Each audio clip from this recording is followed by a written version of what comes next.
Então, beleza, pessoas. Nessa aula aqui, a gente vai ver um pouco da visão geral da arquitetura ARM, né? Então, a gente vai entender aqui algumas características da arquitetura que a gente vai trabalhar e por que que a gente vai trabalhar com essa arquitetura em especial, né? Então, ver alguns detalhes ali, né? Não vou entrar em detalhes muito específicos da arquitetura ainda, né? Que a gente vai aos pouquinhos, quando for estudar cada um dos periféricos, entrando em maiores detalhes. Aqui é uma visão geral mesmo para a gente entender o que essa arquitetura tem de interessante para a gente querer trabalhar com ela, beleza? Então, inicialmente, né, uma visão geral aí do período temporal dessa arquitetura. Então, a ARM, ela foi fundada ali no ano de 1990, né? Então, já é uma empresa que tem os seus 30 anos, né? E antes disso, também já se fazia controladores com outro nome, que era a Arcon. Então, essa empresa aqui, ela iniciou ali no ano de 1985, né? De lá para cá, essa tecnologia ARM, ela foi crescendo, né? Sendo que ARM a princípio significa Advanced RISC Machine. Então, esses controladores são controladores do tipo RISC, né? E a ARM ela é especializada na construção do Cortex, ou seja, na construção ali do sistema de CPU, do sistema de debug, do sistema de ULAs, aonde eles utilizam esse estilo de arquitetura RISC, ok? Aqui só para a gente ver que ao longo do tempo essa arquitetura ela foi evoluindo, obviamente ela sempre vai evoluindo, e essa evolução ela obviamente vem trazendo cada vez mais uma qualidade maior em cima desse tipo de controlador, né, em relação aos demais tipos de controladores que a gente tem no mercado. Aqui só para a gente ter uma ideia, né, inicial de como que é a criação de um sistema, como que é a criação de um microcontrolador propriamente dito, né? Se leva ali em torno de 2 a 3 anos de pesquisa, de desenvolvimento, né? Da parte do Cortex em si, da parte da arquitetura central de Cortex. A gente tem ali uns 3 ou 4 anos fazendo a parte de chip, de chipagem do controlador, parte de desenvolvimento dos barramentos, da arquitetura do controlador, e todo esse processo aqui se entende que vai ter uma vida útil ali de pelo menos uns 20 anos, né? Então, a criação de um controlador, propriamente dito, de um sistema microcontrolado, ela não é da noite para o dia, né? Ela pode levar ali de 5 a 7 anos para ficar pronta. Então, para fazer uma arquitetura de um controlador específico, se tem todo esse tempo de desenvolvimento e, obviamente, que aí, se gastar todo esse tempo em cima de uma arquitetura, em cima de um controlador, em cima de uma família, né, se quer que ela perdure no mercado por muito tempo. Isso é interessante citar para vocês, por quê? Porque existe muito sistema legado, que a gente chama, né? Existem muitos equipamentos, muitos sistemas que utilizam arquiteturas defasadas ou utilizam arquiteturas diferentes e mais antigas por uma questão de justamente custo de desenvolvimento. Então, não vale a pena eu trocar o controlador de um equipamento, não vale a pena eu ficar fazendo um retrofit do equipamento, ficar redesenvolvendo o equipamento a cada uma semana, um mês, um bimestre, um semestre, porque você tem toda uma característica de desenvolvimento do controlador em si, né? Óbvio que a gente pode, quando vai fazer um sistema embarcado, criar o nosso próprio controlador, criar um controlador específico para a nossa aplicação, como a gente tem a possibilidade de comprar uma família específica de controlador, um controlador em específico que já está manufaturado para o nosso sistema. Então, tem as duas vertentes, né? Muitas empresas maiores, elas acabam desenvolvendo o seu próprio controlador. Elas acabam pegando uma arquitetura ARM, por exemplo, e desenvolvendo um controlador específico para uma aplicação. Então, se quer que aquele sistema perdure por muito tempo no mercado, porque, né, eu tenho um alto custo relacionado ao projeto do sistema, né? Então, muitas vezes, às vezes a gente pode olhar e falar, mas por que não atualiza tal equipamento, está defasado, por que não faz tal coisa? Quando a gente está falando de hardware, se torna um pouco mais complexo, porque se envolve muito custo em relação ao desenvolvimento desse hardware, desse sistema embarcado. Beleza? Aí aqui também para a gente ver a questão da evolução, né, existem várias famílias dentro da arquitetura ARM. Então, quando a gente fala do ARM, a gente não está falando de um único controlador. A gente está falando de uma arquitetura específica que tem N controladores dentro dele, né? Então a gente tem famílias diferentes e cada família vai ter uma característica diferente, né? Tem famílias que são de mais baixa potência, ou seja, consomem muita pouca energia. Isso, em compensação, vai fazer com que ela tenha um poder computacional menor também, né? Eu tenho famílias que têm um processamento muito maior, isso vai fazer com que ela gaste mais energia. Eu tenho famílias que são específicas para parte de memória, eu tenho famílias específicas para parte de periféricos, então que são controladores maiores, tem mais periféricos. Então eu consigo escolher um controlador que resolve o meu problema. Então tenho N controladores ali. Para a gente pegar como exemplo aqui, para comparar com alguma coisa que vocês já conheçam, eu posso falar, por exemplo, de um transistor, né? O transistor, por exemplo, vou pegar um transistor bipolar, né? O transistor bipolar, ele tem a sua estrutura, ele tem o seu funcionamento, mas se eu for numa loja comprar um transistor bipolar, eu não vou simplesmente chegar lá e falar, me dá um transistor bipolar. Eu vou ter códigos específicos para esse cara, aonde cada código vai definir qual que é a tensão máxima, qual que é a corrente máxima, qual que é a potência que esse cara aguenta. Então, eu tenho isso para os controladores também. Então, cada código de controlador vai definir para a gente uma característica, um conjunto de características diferentes. Obviamente que, né, eu comparar um transistor bipolar com um controlador, às vezes pode ser uma comparação injusta, porque o transistor ele vai ter muito menos características do que um controlador. Um controlador é um sistema extremamente complexo, que tem muitas características de funcionamento, que tem muitos periféricos, tem muita coisa embutida nele. Então, quando eu saio de uma família para outra família de controladores, eu estou mudando muitas coisas dentro desse controlador. Não estou mudando um único parâmetro, ou muito provavelmente eu não estou mudando um único parâmetro. Eu estou mudando um conjunto de parâmetros que vai ter ou vai fazer com que eu tenha necessidade de alteração de código, ok? Então aqui só para a gente entender ou perceber que eu tenho ali um grande conjunto de possibilidades. Obviamente que, por que eu estou falando isso para vocês? Porque a gente vai trabalhar com um controlador em específico. A gente vai ter um código específico de controlador que a gente vai trabalhar. E ele vai ter N características que a gente vai estudar ao longo do semestre. Porém, contudo, entretanto, todavia, um sistema embarcado não necessariamente vai precisar de tudo que a gente vai acabar tendo nesse controlador que a gente vai usar. Então, esse controlador que a gente vai usar é um ótimo controlador que tem um poder de processamento muito alto, tem muitos periféricos e ele pode ser demais para muitas aplicações. Ele pode ser um controlador que é bom demais para muitas aplicações. Então, a gente tem que saber que existem controladores, mesmo dessa família ARM aqui, que são mais simples do que o que a gente vai usar, que são mais baratos, que consomem menos energia, para que quando a gente vai fazer uma aplicação específica, a gente não fique bitolado em relação a vou usar ativa.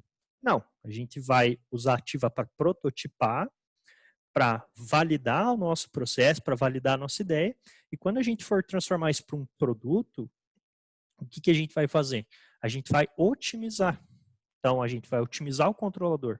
A gente vai verificar, poxa, nativa eu tenho 60 GPIOs. Eu preciso de 60? Não, eu preciso de 3. Poxa, então para que eu vou comprar um controlador que tem 60? Vou comprar um controlador que tenha menos, que tenha a minha necessidade. Então, vem toda essa base de otimização que é importante dentro da engenharia. beleza? Então, por isso que eu estou falando aqui para vocês que a gente tem essa alta gama de controladores e essa alta gama de possibilidades. Justamente porque prototipamos, vemos que funciona, ok, agora é hora de otimizar, deixar o nosso sistema ótimo, fazer com que ele tenha o conjunto de equipamentos, conjunto de componentes que seja realmente o necessário para que ele possa funcionar, ok? Aqui também questão de timeline ali do nosso ARM, a performance dele vem subindo cada vez mais, né? Então, ao longo do tempo, foram se fazendo melhorias na família ARM, foram se fazendo melhorias na arquitetura que a gente tem hoje, e essas melhorias vão fazendo com que cada vez mais os controladores eles tenham mais poder de processamento, né? Então, antigamente, há, sei lá, 20, 25 anos atrás, o poder de processamento dos controladores era muito baixo, né? Então, era muito difícil de se fazer equipamentos complexos com esses controladores, porque o poder de processamento era baixo, o poder de armazenamento de memória era baixo. Hoje em dia, os controladores já têm uma característica, assim, muito grande de processamento. Então, ao invés de eu precisar usar vários controladores para uma atividade, eu posso usar um só. E esses controladores, eles, entre aspas, precisam cada vez menos de otimização e tem cada vez mais uma gama de ferramentas de alto nível que se podem trabalhar em cima deles com uma performance decente, né? Óbvio que quanto maior a otimização, quanto maior a característica de minimização de coisas ruins que você faz no teu sistema, melhor ele responde, mais rápido ele responde, mais barato ele vai custar. Mas acaba se passando muito uma ideia de que a gente precisa de menos otimização porque os sistemas estão ficando cada vez mais potentes, né? E talvez não seja essa a ideia. A ideia seria que a gente tem sistemas cada vez mais potentes, onde a gente pode fazer coisas cada vez melhores. Mas a gente continua fazendo a mesma coisa, só que cada vez de uma forma menos otimizada. Então, não sei se seria muito por essa linha a nossa necessidade. Então, por isso que eu gosto de frisar aqui com vocês em relação à otimização, em características de desempenho melhores, beleza? Mas aqui para a gente ver, então, que, né, obviamente, essa tecnologia, ela vem se melhorando cada dia mais, né? Se a gente for comparar com outras tecnologias ou com outras famílias de controladores, com outras arquiteturas de controladores, esse aumento meio que exponencial que a ARM tem é muito, muito maior do que qualquer outra família, né? Eles investem muito pesado em relação a essas características de performance e de resposta para os controladores. Aqui também, para a gente dar uma olhada em relação à melhoria do tamanho, né? Então, atualmente eles estão trabalhando em controladores que têm tecnologia de 10 nanômetros a 5 nanômetros, né? O Hércules, se eu não me engano, é uma tecnologia de 5 nanômetros, né? O que isso quer dizer? Isso quer dizer que os elementos semicondutores que tem dentro do microcontrolador têm 5 nanômetros. Então, cada junção semicondutora dentro do meu controlador tem um tamanho de 5 nanômetros. Isso faz com que eu consiga fazer controladores ou chips de silício cada vez menores, ou então colocar mais coisa dentro do mesmo chip de silício. Então, essa redução de tamanho também ajuda bastante em relação à melhoria de performance, né? Então, quer dizer que eu consigo fazer mais coisa dentro do mesmo espaço. Conforme eu for diminuindo a minha junção, eu estou aumentando a quantidade de periféricos ou estou melhorando o meu sistema de processamento, fazendo um sistema mais robusto que consegue ter uma resposta melhor. Ok?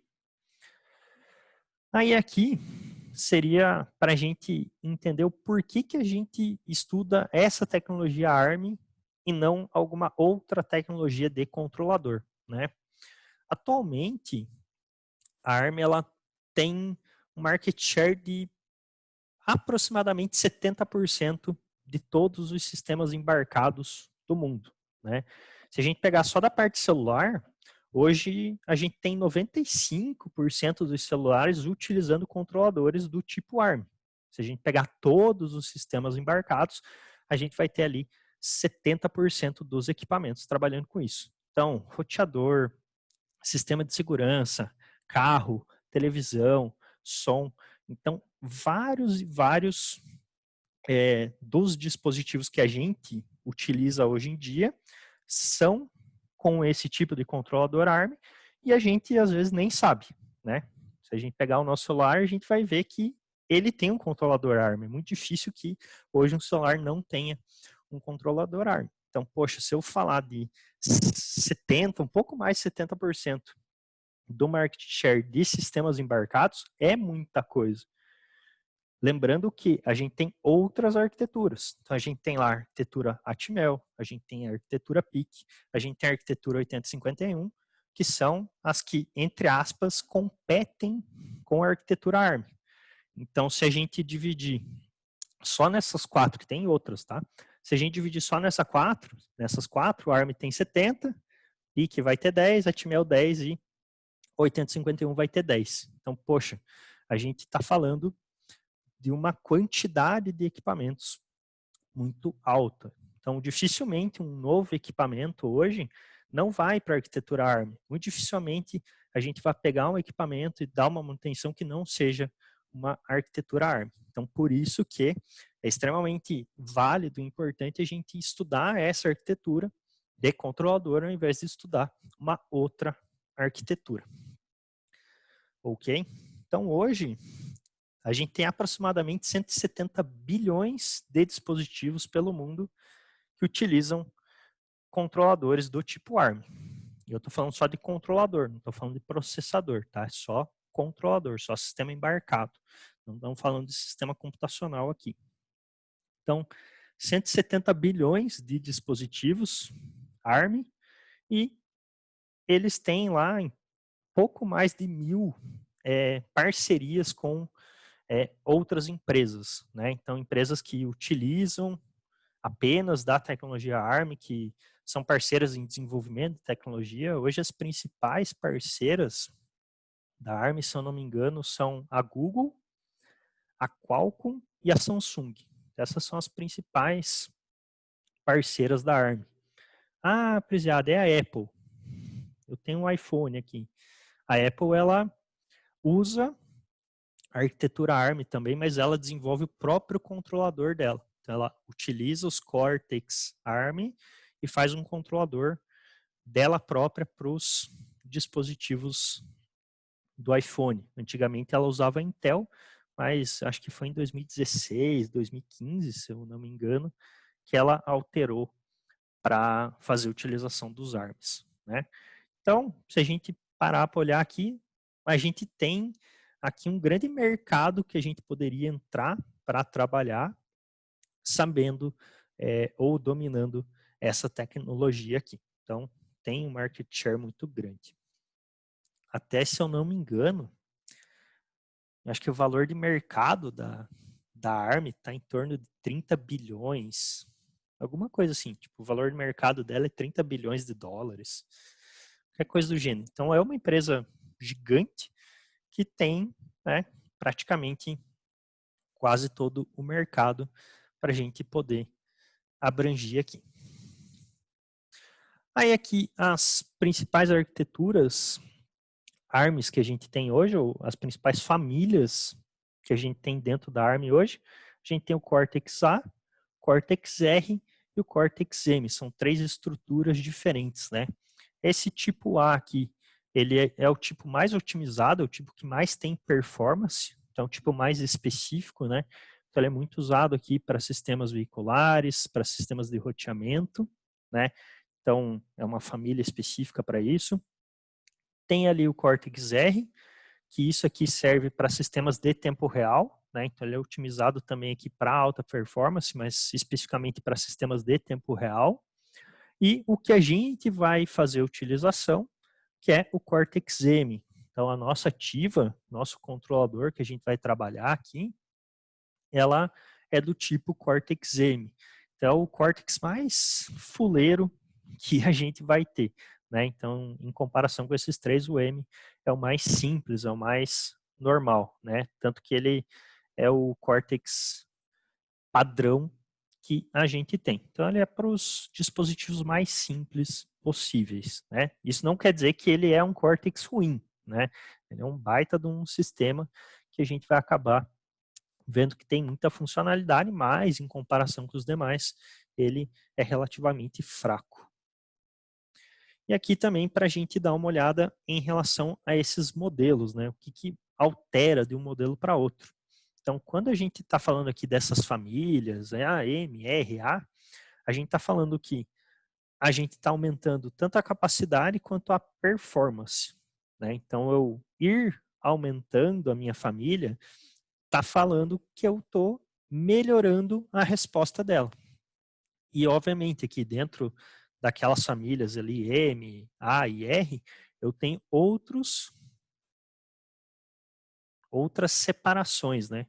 Então, tem aqui, por exemplo, o M4, que é o que a gente vai usar. Então, o M4 ele é melhor que um M3, que é melhor que um M1, que é melhor que um M0. Então, ele não é ruim, né? Tem outros que são mais simples que ele, mas ele tem aqui uma boa performance e uma boa capacidade de resposta computacional. Ah, mas eu quero melhorar, eu preciso de um controlador ainda mais rápido, eu preciso de um controlador melhor. Eu posso sair desse Cortex-M e ir subindo. Vou para um R4, um R5, um R7. Ah, Prisada, mas eu tenho que decorar essas nomenclaturas, essas letras. Não, galera, isso aqui é só para a gente ver que a gente tem dentro dessa arquitetura ARM uma gama muito alta de possibilidades, né? Então a gente não está limitado a um controlador. A gente não vai trabalhar com ativo, a gente vai trabalhar com a arquitetura ARM especificamente, né? E a gente tem a possibilidade de migrar isso para outros controladores que são melhores e outros controladores que são mais simples do que o que a gente tem, beleza? Então, só para a gente ver que a nossa gama de possibilidades é muito alta, ok? Aí aqui falando um pouquinho do formato do nosso controlador, né? O nosso controlador, ele nada mais é do que o chip de silício, né? Que internamente ele vai ter o nosso Cortex, que é basicamente a nossa CPU, né? O sistema de debug e todos os nossos periféricos aqui, né? Então, o controlador, o chip do controlador, ele nada mais é do que o sistema de processamento mais periféricos. Isso que a gente viu lá na aula anterior, ok? Então, um chip de microcontrolador, ele nada mais é do que esse conjunto de elementos. Então, pegar ativo aqui, o nosso controlador, esse chip de silício, aqui, então esse cara é o nosso controlador, e dentro desse controlador aqui, o que a gente tem? A gente tem o Cortex, que é o nosso sistema de processamento, a gente tem o nosso sistema de debug, a gente tem todos os barramentos, a gente tem todos os periféricos, então sistema de temporização, de pinagem, de I/Os, sistemas de memória, então todas as memórias, tudo está aqui dentro desse chip. Então isso aqui é o nosso controlador, é isso aqui que a gente vai estar utilizando. O resto, né, tudo esse resto aqui é a placa microcontrolada, ou seja, o kit microcontrolado que a gente vai usar. A gente vai trabalhar especificamente com esse cara, com o controlador. O resto que a gente tem aqui é para facilitar o nosso processo, para que a gente não precise rotear uma placa, fazer a soldagem da placa e tudo mais, né? É um kit microcontrolado que serve para prototipar. Prototipei, fiz funcionar, ok, agora eu vou para a parte de roteamento de placa, de construção de circuito e tudo mais, para fazer a minha própria placa, para fazer o meu próprio circuito embarcado, o meu próprio sistema embarcado. Não faz sentido nenhum eu pegar isso aqui, essa placa de desenvolvimento, e encaixar dentro do meu produto, né? Poxa, eu vou fazer um osciloscópio, sei lá, eu não vou pegar essa placa e encaixar lá dentro. Eu vou comprar um controlador, vou fazer a minha placa e o meu controlador vai estar na minha própria placa de desenvolvimento. Beleza? Então, aquilo ali que a gente tem é um kit microcontrolado, que a gente está usando por causa do controlador específico. Ok? Aí um ponto, digamos assim, bacana, que é o quê? A ARM, a empresa ARM, o que, que ela faz? Ela faz o Cortex e o sistema de debug. E ela pode também desenvolver aqui os periféricos e os barramentos. Mas esses periféricos e esses barramentos também pode ser feita por outra empresa. Assim como o chip em si do controlador, normalmente é feita por outra empresa. Tanto que, né, se a gente pegar a nossa ativa aqui, ela é uma placa da Texas, né? Então a gente comprou essa placa da Texas. Por quê? Porque este controlador específico que a gente vai usar, que está nativa, é um controlador da Texas. Então o Cortex, o sistema de processamento, é feita pela ARM e os periféricos, os barramentos, a parte de manufatura do silício, a parte de construção do chip é feito pela Texas. Então, esse carinha aqui, ele é um ARM da Texas. Então, tem o ARM de diversas empresas. Eu tenho o ARM da STM, eu tenho o ARM da Apple específico. Então, tenho outras empresas que também utilizam do Cortex ARM e que fazem chips do tipo ARM, ok? Então, quando a gente está falando do ARM, a gente está falando do Cortex em si. E o controlador, ela normalmente é ARM mais alguma outra empresa que está desenvolvendo. Beleza? Aí aqui, para a gente ver alguns exemplos de Cortex, né? Aqui no caso, para a gente ver o que cada um tem. Então, poxa, eu vou pegar um M0, um M4, um A15. São aqui alguns exemplos quaisquer. A gente consegue ver só pela imagem que esse M0 ele tem um conjunto de funções muito menor do que esse M4. E esse M4 tem um conjunto de funções muito menor do que esse A15. Então, isso aqui é para a gente ver a escala de melhoria que essas famílias elas vão tendo.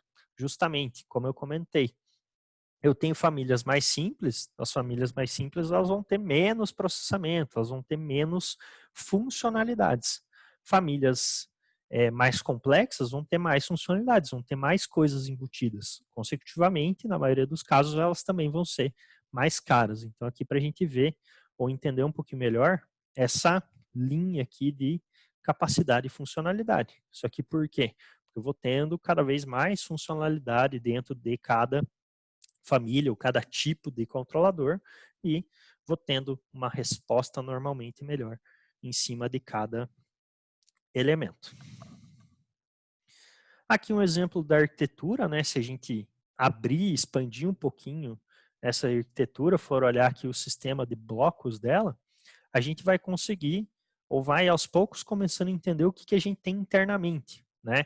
Então, isso aqui é a arquitetura de um M4, especificamente, né? Então, a arquitetura do M4, ela vai ter um conjunto de funcionalidades que vai estar ligada desta forma. Então, quando a gente fala de arquitetura do controlador, quando a gente fala dessa estrutura do controlador, a gente está falando da forma que o controlador é montado, ou seja, da estrutura interna dele, como que os blocos estão dispostos dentro dele, com qual bloco que eu me comunico, ou seja, se eu pegar um bloco específico, esse bloco ele se comunica com qual outro bloco, qual que é a disposição interna desse bloco. Então a gente poderia chegar a um nível aqui, se a gente quisesse, de analisar o circuito transistorizado de cada bloco. Aí sim a gente ia ter total resposta ou total entendimento dessa arquitetura. Óbvio que a gente não vai chegar nesse ponto, então a gente vai analisar apenas essa estrutura de blocos aqui da arquitetura para entender o que ela faz, qual que são as características dela, por que esse cara é melhor que os outros, ok? Então, isso aqui é um exemplo de arquitetura do M. Eu tenho vários blocos dispostos aqui nessa forma, tá? Então, entendo que quando a gente está falando de arquitetura, a gente está falando de disposição, de conteúdo propriamente dito, tá? Então, a arquitetura ARM, ela tem um conjunto de blocos, está disposto de tal forma, por isso que ela é melhor. Pegar uma outra arquitetura, ela tem outros blocos, está disposta de outra forma, por isso que ela é pior, ok? E aqui, um outro exemplo da família R. Então, eu tenho outros blocos, eles estão dispostos de outra forma, né? Aqui no caso específico desse R8, eu tenho vários cores, no caso eu tenho 4 cores, esse M4 é um core só, né? Então esse R8 são 4 cores, então um controlador de 4 núcleos, né? Então é um baita de um controlador, caro para um demônio, né? Mas que tem uma parte de processamento extremamente bem feita, né? Então aqui também é um outro exemplo de arquitetura, de elementos internos do controlador. Aqui uma base de comparação, né? Para a gente analisar. Essa base de comparação aqui, ela foi feita em 2018, então ela está um pouco desatualizada, né, em relação ao que a gente tem atual, mas dá para ter uma ideia. Então, se a gente pegasse aqui os controladores ARM, esses Cortex aqui, eles têm uma performance pior do que um processador, né? Então, eu tenho um Cortex A15 aqui.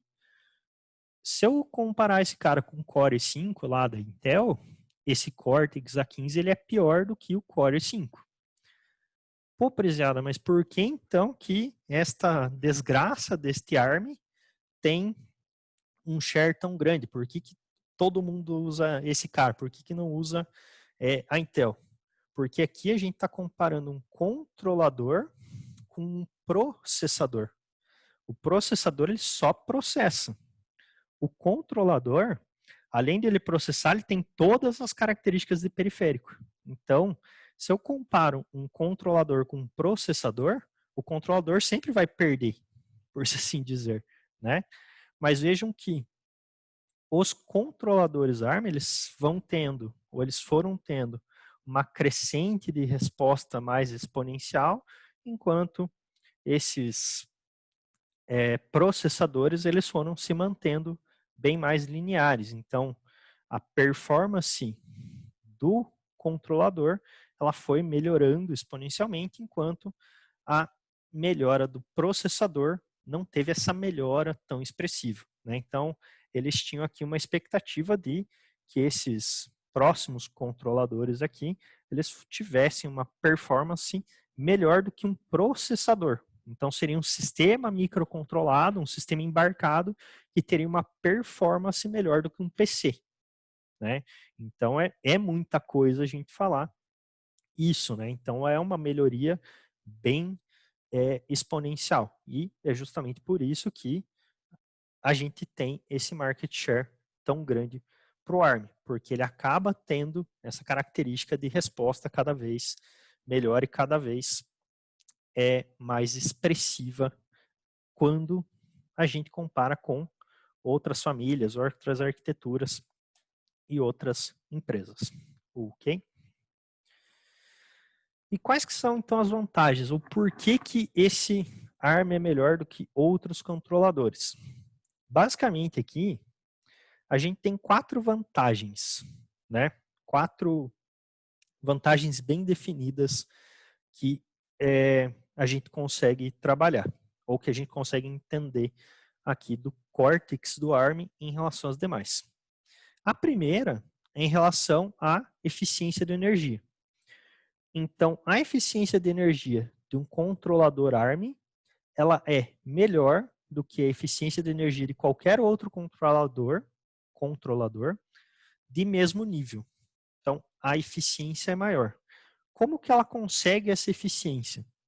Ela consegue isso em relação à parte de codificação dela, ou a parte de instruções de código.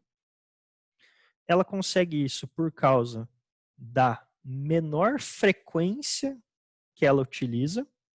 Então, ela consegue ter uma codificação mais otimizada. Essa otimização de codificação faz com que eu necessite de menos ciclos de clock para rodar um código, e dessa forma eu consigo fazer com que eu tenha uma característica de sleep muito maior. E eu tenho também uma arquitetura que suporta essa parte de sleep de uma forma bem mais interessante, né?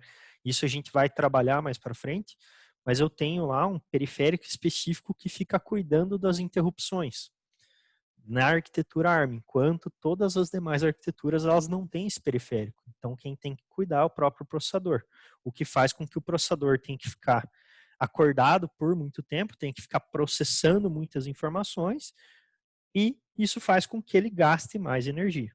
Basicamente, o periférico que mais gasta energia dentro de um controlador é o processamento, é o processador propriamente dito, é a CPU, o Cortex.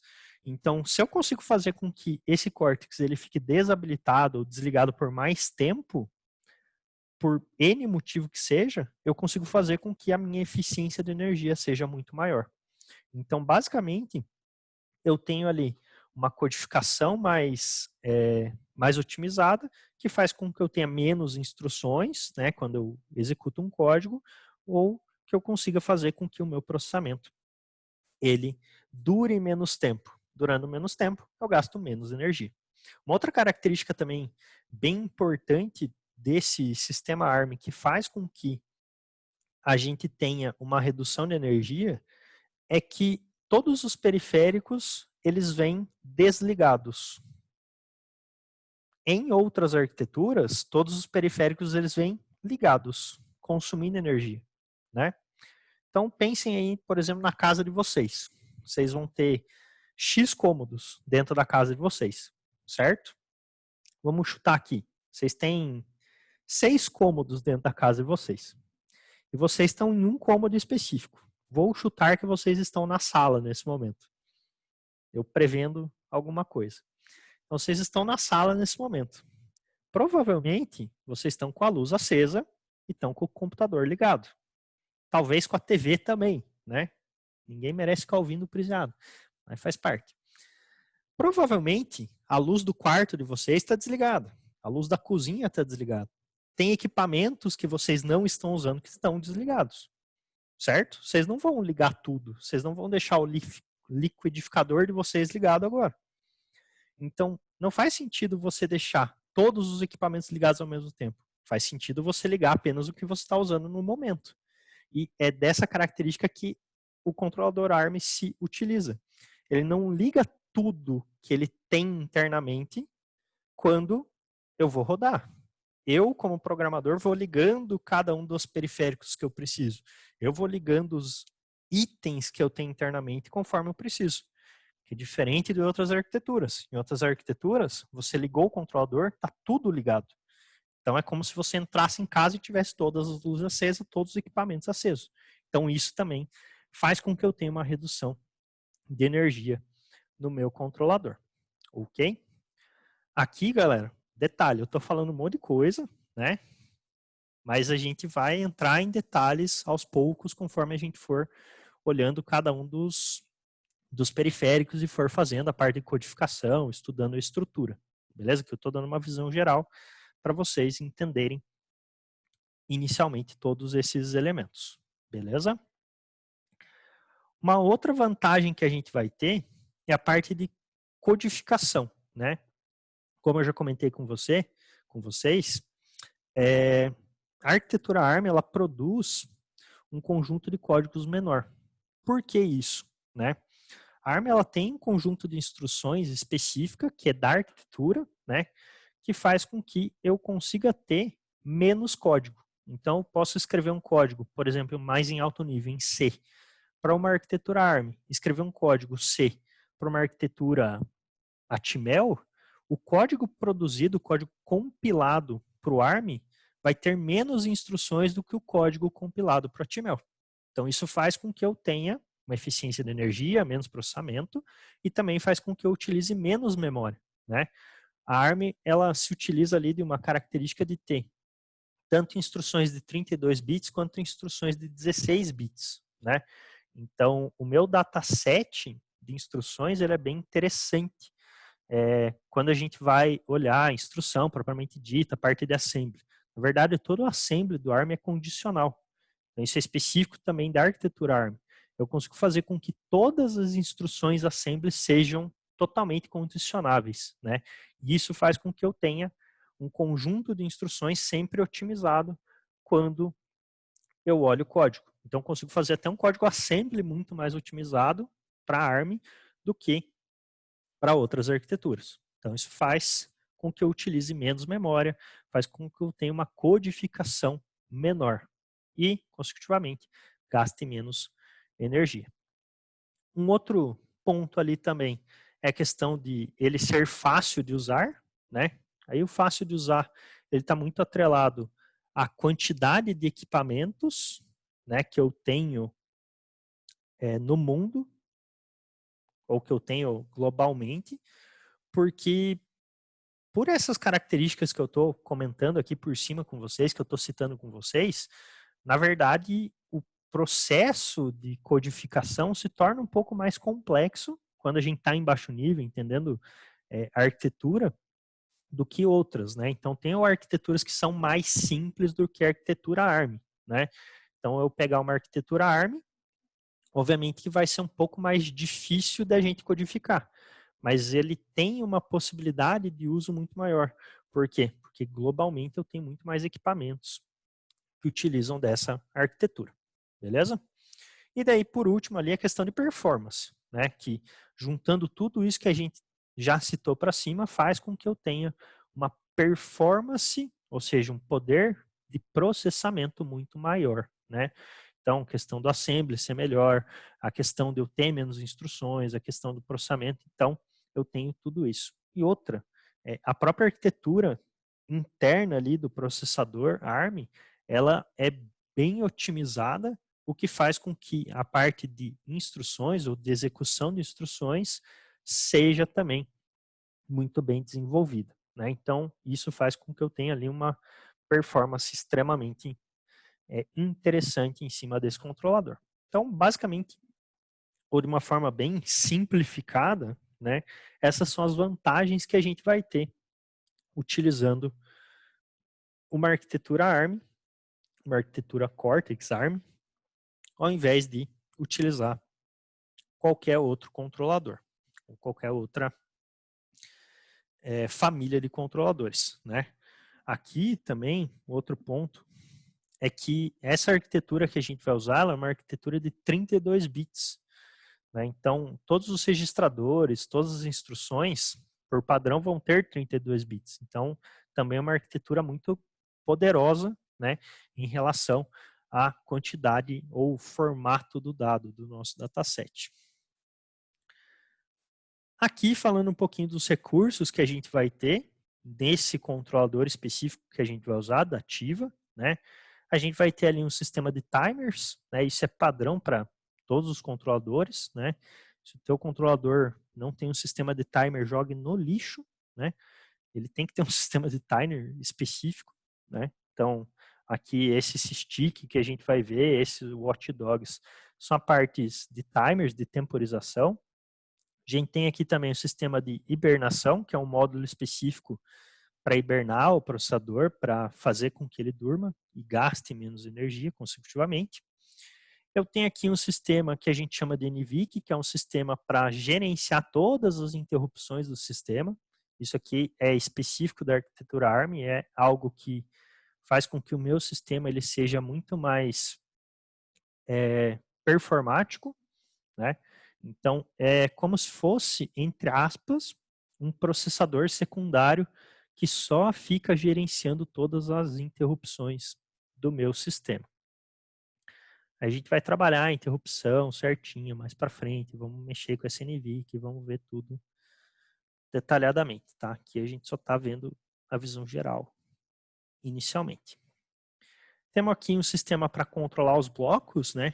Então seria um sistema aqui que gerencia todos os blocos, né? Para ver se eles estão ativos, se eles não estão, se eles estão funcionando corretamente ou não. Então se um bloco ele tem um tipo de problema, ou se eu tento acessar um bloco e ele não responde, esse sistema de controle de bloco aqui, ele faz um gerenciamento, ele manda uma mensagem, entre aspas, indicando que eu tenho os problemas, né? Então, esse cara aqui que faz todo o gerenciamento de erros interno do controlador. Tem aqui um sistema de memória, de proteção de memória, de gerenciamento de memória. Tenho ou posso ter aqui uma unidade específica para processar ponto flutuante, né? Isso aqui é algo muito, muito, muito bom, né? Por quê? Vocês já fizeram arquitetura, vocês sabem qual que é a diferença de um tipo inteiro para um tipo em ponto flutuante, né? Então tem toda uma formatação do valor binário para que ele seja um ponto flutuante. Então, se eu for processar um ponto flutuante numa unidade normal, numa ULA normal, eu gasto muitos ciclos para processar esse ponto flutuante. E eu tenho uma unidade aqui que é específica para processamento de ponto flutuante. Então, dessa forma, toda vez que eu tiver a necessidade de processar um ponto flutuante, essa outra unidade que processa de uma forma muito mais rápida e muito mais específica. Então, isso aqui também faz com que o nosso processo ele funcione muito melhor. Aqui no caso, né, eu tenho controladores ou processadores específicos para fazer cálculo matemático, né? Por exemplo, eu preciso fazer integração, derivação, multiplicação. Eu tenho controladores específicos para esse formato, né? Porque, querendo ou não, fazer esse tipo de cálculo não é nem um pouco trivial para o processador, né? Às vezes a gente vai lá num código e pá, faz e tipo, nem lembra que em baixo nível ele fazendo todo aquele processo com um monte de número binário não é tão trivial quanto, entre aspas, a gente fazendo à mão, né? Então, ter essas unidades aqui específicas de processamento ajudam bastante em relação também à resposta do meu controlador. E por último aqui, que não está por último, mas é o último que eu vou falar, são as GPIOs, né? Isso aqui, se o teu controlador não tem, também joga no lixo. Se não tiver GPIO, não é um controlador, não serve para nada. Porque a GPIO ela vai ser a nossa pinagem, vai ser o que vai ligar o nosso controlador com o mundo externo, né? Então esses pininhos aqui, eles são basicamente as nossas GPIOs, são os pinos de entrada e saída, né? Digitais, obviamente, que a gente consegue trabalhar. Aí aqui alguns outros recursos, esses são recursos de comunicação, propriamente dito, então a gente tem um conjunto de interfaces aqui, então a gente tem interfaces do tipo ART, 2C, CAN, USB, ISS, então a gente tem N interfaces aqui nesse controlador. Essas informações aqui, elas são específicas dessa ativa aqui, deste controlador que a gente vai usar. Então esse cara aqui, ele tem esse conjunto de interfaces. Então quer dizer que eu posso ligar vários outros dispositivos, sejam sensores, sejam outros sistemas embarcados, sejam sistemas computacionais, com esse nosso controlador aqui, porque a gente tem várias interfaces de comunicação digital aqui que a gente pode utilizar. E alguns outros recursos que também acabam sendo interessantes são os recursos de movimentação, né, que é o PWM para controle de atuadores, e o QIE, que são os controles de encoder. Então, tem módulos de hardware específicos que geram PWM, que geram a leitura de encoders. E eu também tenho esses módulos analógicos aqui, que é o DAC e o ADC. O DAC ele é simulado, né, em função do PWM. Na verdade, praticamente todo controlador tem o DAC simulado. E o ADC é um ADC, obviamente, real, né? Então, a gente tem ali 24 entradas analógicas que a gente pode trabalhar. Então, olhando aqui, galera, obviamente, vocês falam, meu Deus, quanta coisa. Mas isso aqui são os recursos disponíveis que a gente tem. Então, vamos supor que eu quero fazer um sistema para acender e apagar a luz. Eu quero apertar um botão. Eu quero fazer um sistema para acender e apagar a luz. Eu não vou precisar de tudo isso aqui. Obviamente que eu não vou precisar de tudo isso aqui. Então, esse controlador que a gente tem não é o ideal. A gente pode prototipar nessa placa, ver se funciona, ver se a nossa estrutura funciona, e a partir disso otimizar o controlador, otimizar o nosso hardware, otimizar o nosso sistema. Então, para prototipar, é sempre bom a gente ter uma placa muito muito além da nossa necessidade. Poxa, eu quero prototipar alguma coisa. Faz sentido eu ter uma placa muito parruda, que tem muito recurso e que tem uma capacidade muito grande. Por quê?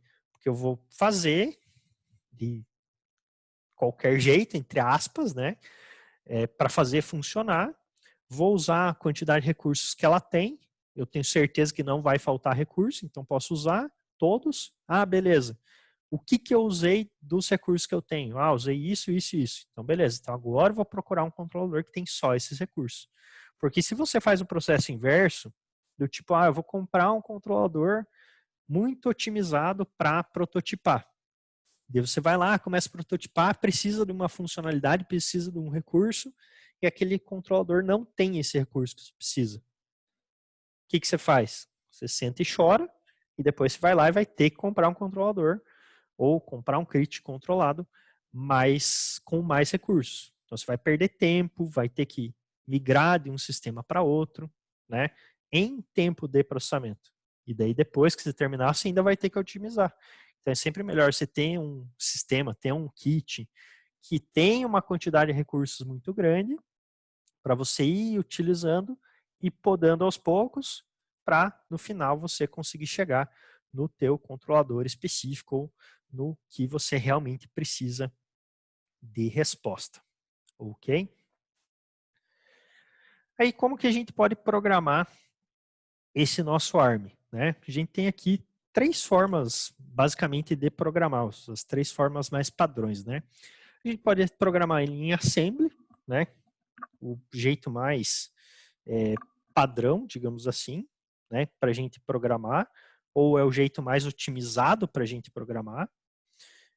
Aqui no caso o assembly ele é bem custoso para a gente trabalhar com ele, né? Para a gente escrever um código em assembly, eu gasto muito tempo. Eu tenho uma dificuldade muito grande para escrever um código em assembly.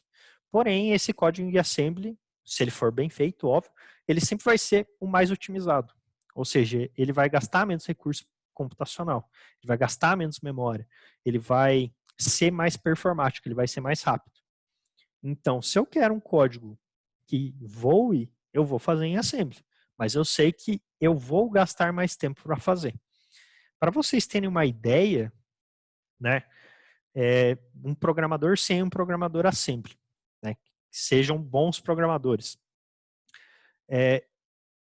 Se eles forem fazer a mesma coisa, o programador assembly ele vai levar em torno de 6 a 7 vezes mais para fazer. Então, eu vou desenvolver uma funcionalidade em C e vou desenvolver uma funcionalidade em assembly.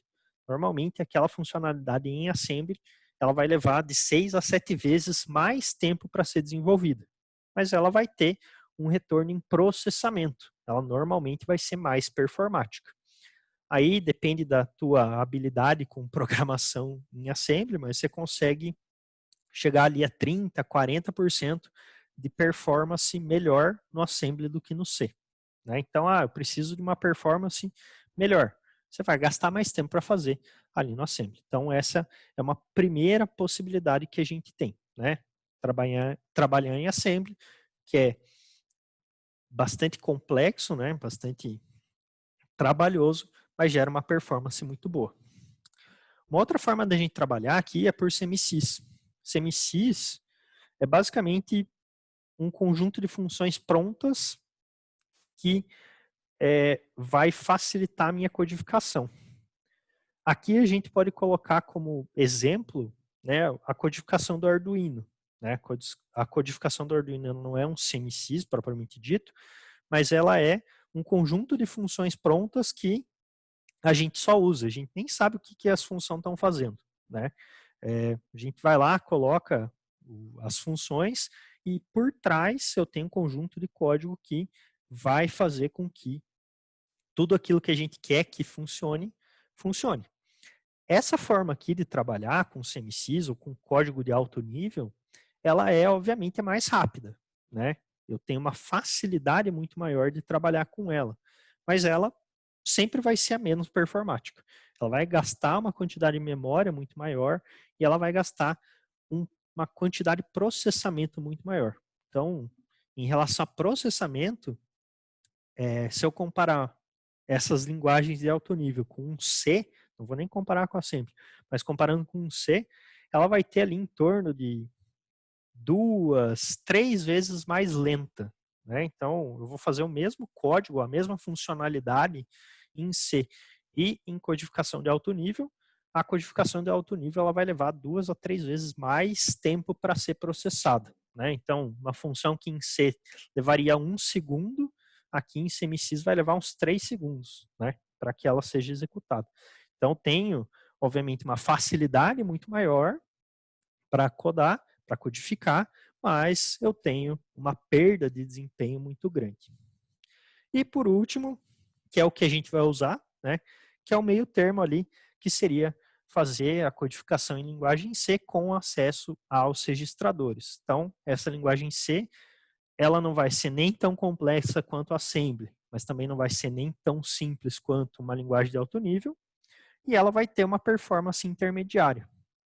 Ela vai ser bem mais rápida do que as linguagens ali de alto nível, essas estruturas de alto nível, e vai ser mais lenta do que o Assembly. Então, o que a gente vai usar como padrão aqui de codificação vai ser essa parte de linguagem C com acesso aos registradores. Então, a gente vai literalmente escovar bit, né? Entrar no registrador, olhar os bits necessários e fazer as codificações em relação a isso, beleza? Então não se preocupem, a gente não vai programar em Assembly, né? Mas também a gente não vai programar em alto nível. Vamos programar aqui no, entre aspas, médio nível, né? Nem tão baixo, mas nem tão alto. E aqui, só para vocês terem uma ideia do conjunto de instruções Assembly, né? Então, caso eu queira programar aqui no M7, que é o nosso controlador, a gente tem todas essas instruções aqui. Então, cada pedacinho aqui, cada quadradinho, cada coisa aqui é uma instrução. Então, cada instrução tem a sua funcionalidade, obviamente, né?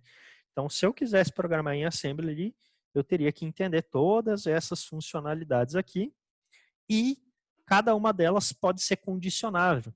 Então, eu teria que multiplicar isso aqui por 7, porque eu tenho 7 condicionadores dentro do Assembly do ARM, né? Então, codificar em Assembly aqui por ARM é algo que é muito performático da questão de processamento, mas é extremamente complexo da questão de codificação propriamente dita, né? Até depois eu vou mostrar, fazer algumas comparações de um código C com um código Assembly para vocês, para a gente fazer a mesma coisa em C e eu vou mostrar para vocês como é que faria em Assembly, só para vocês verem, né, qual que é a possibilidade. Daí eu vou comparar o código Assembly padrão com o código Assembly ARM condicional, só para vocês verem as estruturas que elas são bem interessantes de serem vistas, né? Vocês não vão precisar fazer, eu só vou mostrar para vocês em questão de curiosidade, tá?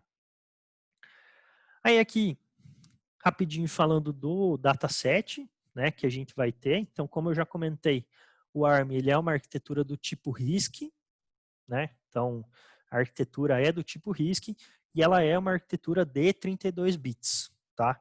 Então, isso vai ser um ponto importante para a gente, que eu vou sempre frisar com vocês, né? Que é uma arquitetura de 32 bits, porque isso vai influenciar a nossa codificação, né?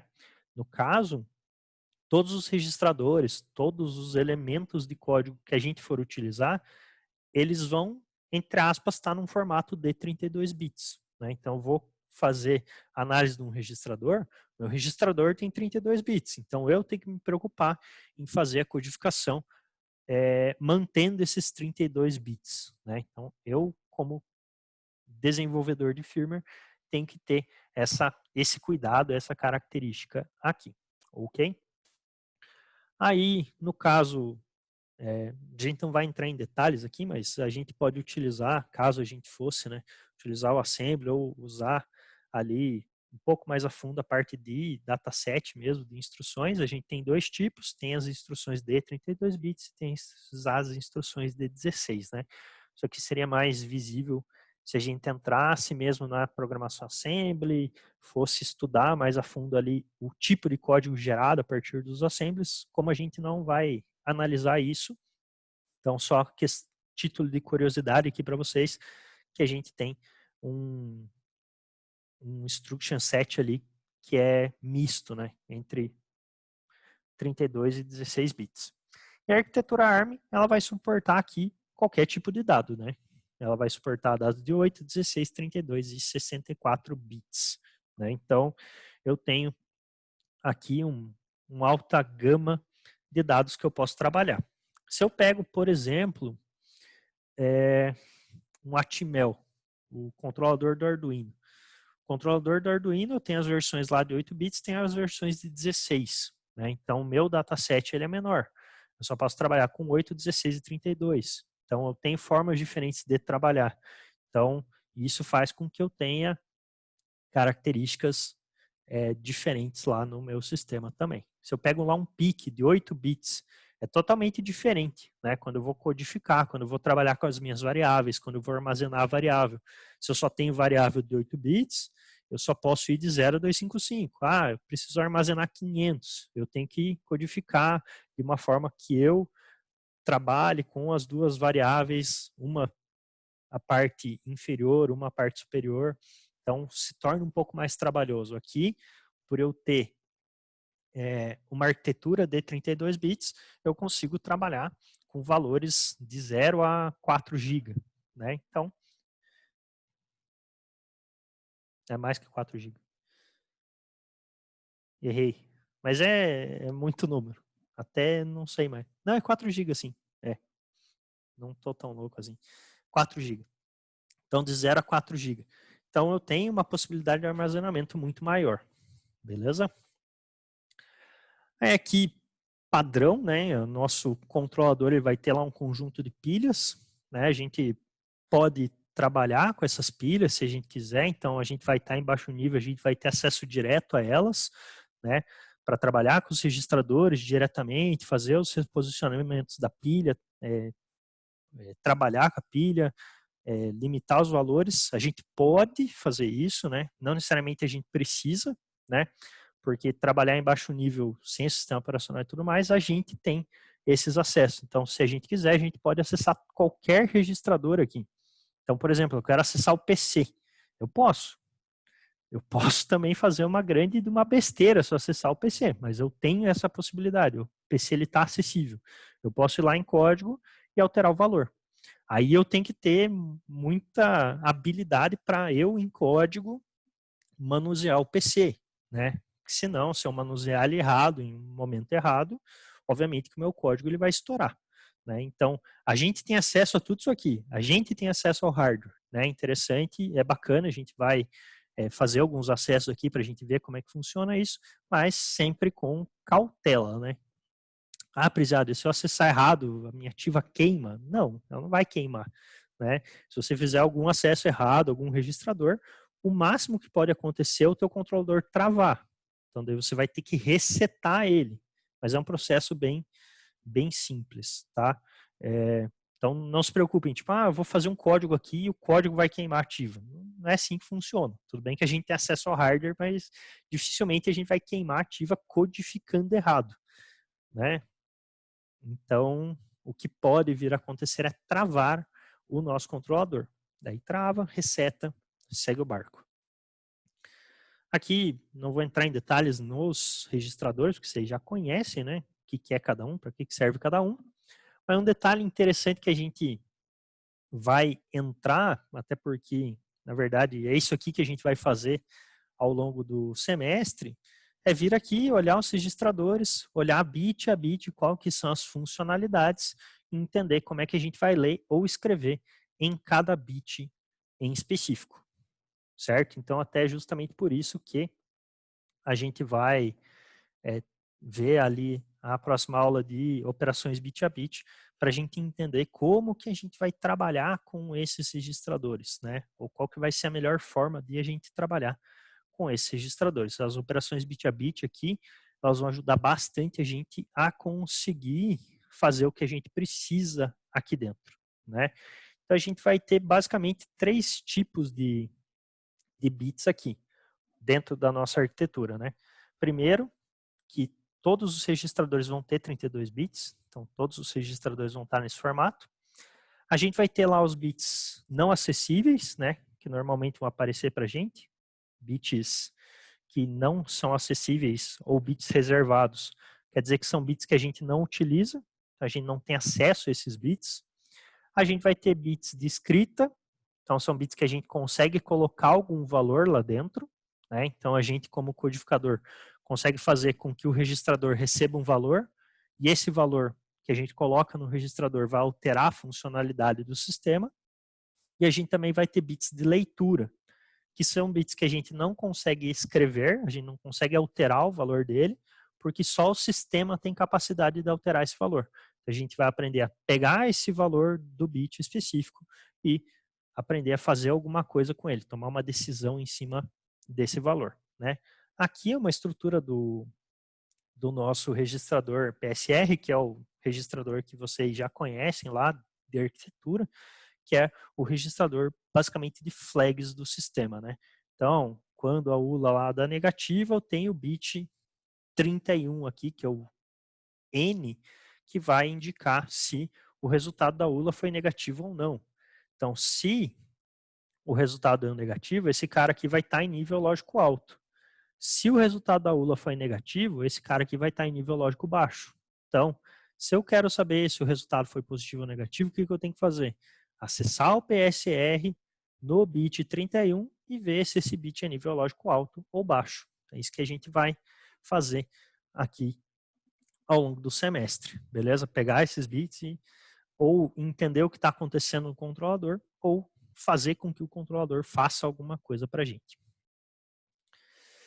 Aí que questão de exceções ou de interrupções, né? Isso aqui a gente vai entrar mais em detalhes lá na frente, né? Questão de interrupções, quando a gente for trabalhar com o NVIC propriamente dita, aqui só para a gente dar uma olhada, que a gente tem em torno ali de 240 interrupções, né? Então, um conjunto de interrupções bem interessante para a gente trabalhar. E aqui, isso é importante para a gente entender. Todos os elementos, eles são mapeados por posição de memória. Ok? Obviamente, vocês já aprenderam isso lá em arquitetura, mas todo elemento, tudo que a gente vai usar dentro do controlador vai estar mapeado por posição de memória. Então, pegar aqui, ó, eu tenho, por exemplo, os periféricos. Os periféricos, que é o que a gente vai trabalhar, eles vão estar numa posição de memória específica. Então, toda vez que eu quiser acessar o registrador do periférico X, eu vou na posição de memória referente a esse periférico para escrever ou ler um valor. Então, eu tenho lá o sistema de barramentos, né? Para ter esse acesso. Então, o meu Cortex aqui, o meu controlador, ele vai enviar as informações para essa matriz de barramentos, para que essas informações cheguem aqui nos nossos dispositivos, seja os periféricos, as memórias ou qualquer outra coisa. E quando eu quiser entender o que um dispositivo está fazendo, eu vou também por essa matriz de barramento pegar o valor que está aqui. Então, isso aqui é bidirecional, tá? Então eu consigo tanto ler quanto escrever nessas posições de memória. Então todos os elementos aqui eles vão estar em posição de memória. Então quando a gente estiver acessando um registrador, o que a gente vai estar fazendo na verdade? A gente vai estar acessando a posição de memória respectiva a esse registrador. Então, eu vou acessar a posição 4 milhões. Então, se eu acessar a posição 4 milhões, eu vou estar acessando um registrador específico que tem uma funcionalidade específica. Se eu acessar a posição 4 milhões e 4, eu vou estar acessando outro registrador que tem outra funcionalidade, que pode ser de outro periférico. Então, aqui é importante que a gente entenda que todos os elementos eles estão por posição de memória e, na verdade, a gente vai acessar essas posições de memória aqui para conseguir trabalhar com o nosso sistema. Beleza? No caso, é baixo nível, né? Mesmo. Né? Então, a gente vai codificar aqui em baixo nível. Aqui, no caso, como a gente tem 32 bits, como essa arquitetura é de 32 bits, a gente consegue endereçar até 4 GB, né? Então, a gente tem esse endereçamento de 4 GB por causa da arquitetura de 32 bits. Se fosse uma arquitetura menor, a gente teria um endereçamento menor. E daí teria todo um processo diferente de acesso, ou a gente teria menos espaço também para os dispositivos. Então, conforme eu vou aumentando o tamanho da minha arquitetura, eu também aumento a capacidade de endereçamento dessa arquitetura aqui. Beleza? Basicamente, né, dentro dessa matriz de endereços, o que é realmente importante para a gente, que a gente realmente vai acessar, são os periféricos. A gente pode acessar posições de código, de RAM, a gente pode acessar as posições do sistema, né? Mas isso não é tão comum, entre aspas, né? Não é tão normal ficar acessando aleatoriamente essas posições. O que realmente é importante para a gente acessar aqui são os periféricos. Então, vai ser essa região de memória aqui que vai ser a região de memória acessível ou imprescindível para a gente acessar. Beleza? Então, todo mundo aqui é posição de memória. Beleza até aí, pessoas? Dúvidas, perguntas, questionamentos? Sim, não, talvez. Ninguém falou nada? Das duas, uma. Ou eu estou sem internet, ou ninguém entendeu lufas, ou eu sou um puta de um professor. E todo mundo entendeu tudo.